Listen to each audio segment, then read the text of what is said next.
Om, salam jumpa lagi dengan saya Pendeta Mesnik Atopa. Pembahasan kali kita ini berjudul Planet Bumi Lahir Kembali. Ayat hafalannya tertulis dalam Yesaya 65 ayat 17. Firman Allah berkata, "Sebab sesungguhnya aku menciptakan langit yang baru dan bumi yang baru. Hal-hal yang dahulu tidak akan diingat lagi dan tidak akan timbul lagi dalam hati." Pelajaran minggu ini akan kita bagi dalam dua bagian besar. Yang pertama adalah proses kelahiran planet bumi, dan yang kedua adalah kelahiran planet bumi kembali. Yang pertama, proses kelahiran planet bumi. Kata menciptakan dalam Yesaya 65 ayat 17 sama dengan kata menciptakan dalam Kejadian 1 ayat 1, yaitu bara. Dalam Kejadian 1, kata kerja bara adalah kata kerja bentuk lampau. Jadi terjemahannya adalah Allah telah menciptakan. Itu adalah tindakan yang telah selesai. Dan penciptaan di dalam Kejadian 1, segala sesuatu kosong. Allah menciptakan segala sesuatu dari yang tidak ada menjadi ada. Namun dalam Yesaya, kata bara adalah kata kerja Ibrani dalam bentuk partisipel yang berarti tindakan berlangsung terus atau tindakan berulang yang sedang terjadi. Kenapa? Karena dunia ini sudah ada isinya, manusia. Itu sebabnya prosesnya berlangsung terus menerus. Allah sedang menciptakan kembali peta Allah yang hilang karena dosa. Sebab peta Allah itu adalah paspor kita untuk menempati langit yang baru dan bumi yang baru. Itu sebabnya di dalam Yesaya 63 ayat 1, Yesaya coba menggambarkan seorang prajurit. Firman Allah berkata, "Siapa dia yang datang dari Edom, yang datang dari Bosra dengan baju yang merah? Dia yang bersemarak dengan pakaiannya, yang melangkah dengan kekuatannya yang besar. Akulah yang menjanjikan keadilan dan yang berkuasa untuk menyelamatkan." Yesaya menggambarkan bahwa prajurit ini pakaiannya ternoda oleh darah anggur, karena ia sendiri yang melakukan pengirikan. Kemudian kita akan mengetahui makna dari apa yang dituliskan oleh Yesaya di dalam Wahyu 19 ayat 13. Bahwa dan dia memakai jubah yang telah dicelup dalam darah dan namanya ialah Firman Allah. Bahwa proses penciptaan kembali adalah sebuah proses yang dilakukan oleh Yesus Kristus untuk jemaatnya. Jemaatnya tidak melakukan apa-apa kecuali mereka percaya kepada Tuhan. Itulah yang disebut dengan keselamatan oleh iman, atau keselamatan adalah pemberian yang cuma-cuma. Karena Allah sendiri yang bekerja untuk menyelamatkan manusia. Bagaimana caranya sehingga manusia itu mengetahui bahwa mereka sudah diciptakan kembali? Firman Allah berkata di dalam 2 Korintus 5 ayat 17. Jadi siapa yang ada di dalam Kristus, ia adalah ciptaan baru. Yang lama sudah berlalu, sesungguhnya yang baru sudah datang. Bapak, Ibu, saudara-saudara sekalian dimanapun saudara berada, tanda bahwa kita sudah diciptakan kembali adalah ketika kita berada di dalam Yesus Kristus. Ketika Yesus Kristus berada di dalam kehidupan kita.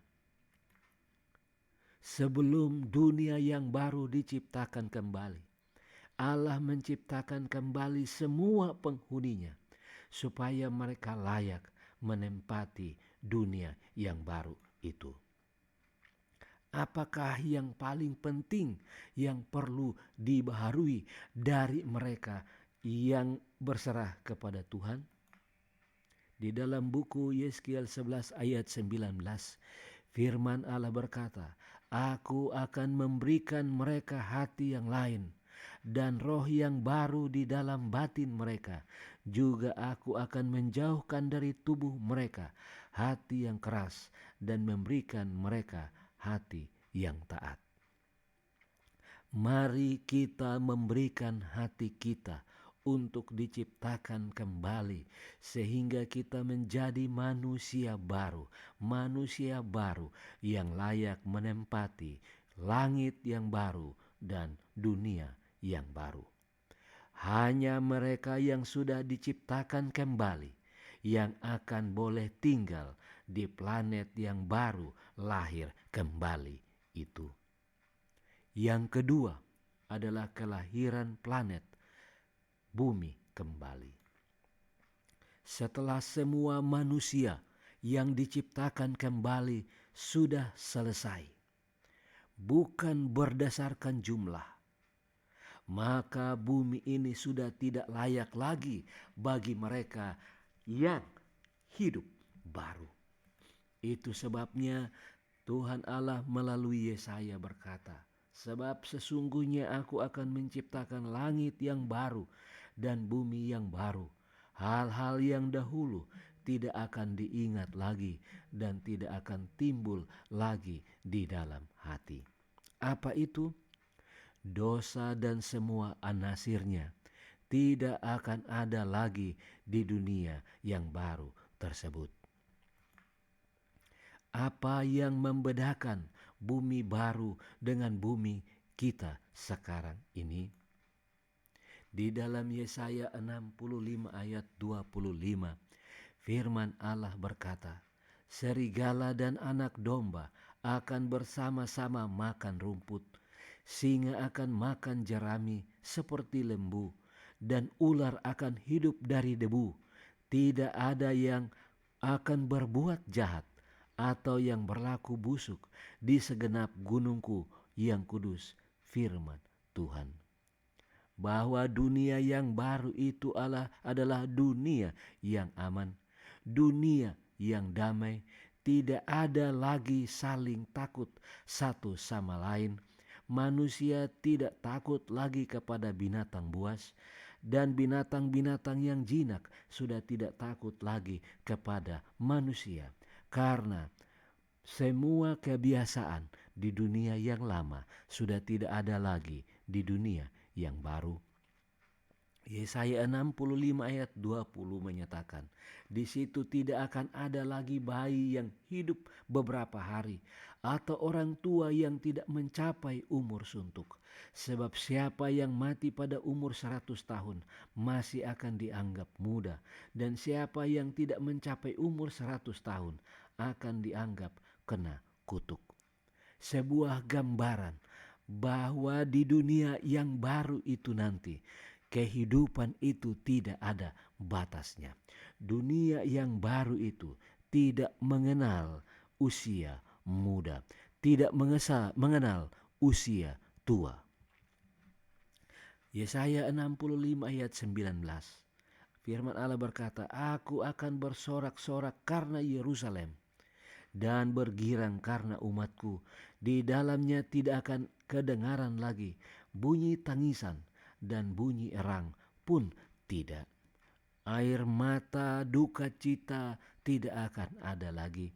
Air mata kesengsaraan tidak akan ada lagi di dunia yang baru itu. Bapak, Ibu, saudara-saudara sekalian, Yerusalem yang sekarang ini, yang semua orang mau pergi ke sana, mau bertamasya ke sana, mau berwisata rohani ke sana, tidak sebanding dengan Yerusalem yang akan datang itu. Kesimpulan bagi kita pada kesempatan ini adalah pertikaian besar telah berakhir. Dosa dan orang-orang berdosa tidak ada lagi. Seluruh alam semesta sudah bersih. Suatu denyut keharmonisan dan kesukaan berdetak di seluruh alam kejadian. Dari Dia yang menciptakan semuanya, mengalir kehidupan dan terang dan kesukaan ke seluruh jagat raya yang tidak ada batasnya ini. Dari atom yang paling kecil sampai kepada dunia yang paling besar, segala sesuatu yang bergerak atau yang tidak bergerak dalam keindahan yang tak terselubung dan kesukaan yang sempurna, menyatakan bahwa Allah itu kasih adanya.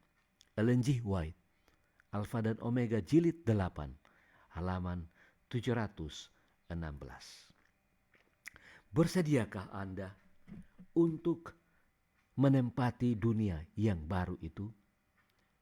Bersediakah Anda untuk kedatangannya yang tidak lama lagi? Mari kita berdoa. Bapa di sorga, kami yakin dan percaya bahwa kami sedang diciptakan kembali.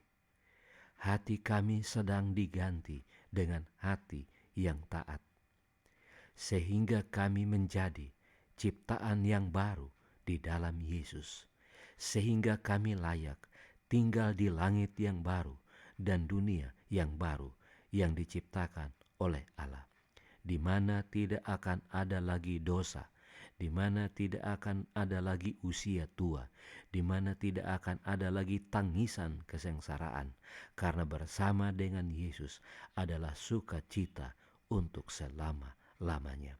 Terima kasih untuk keselamatan yang diberikan. Terima kasih untuk dunia yang baru yang telah dijadikan untuk kami.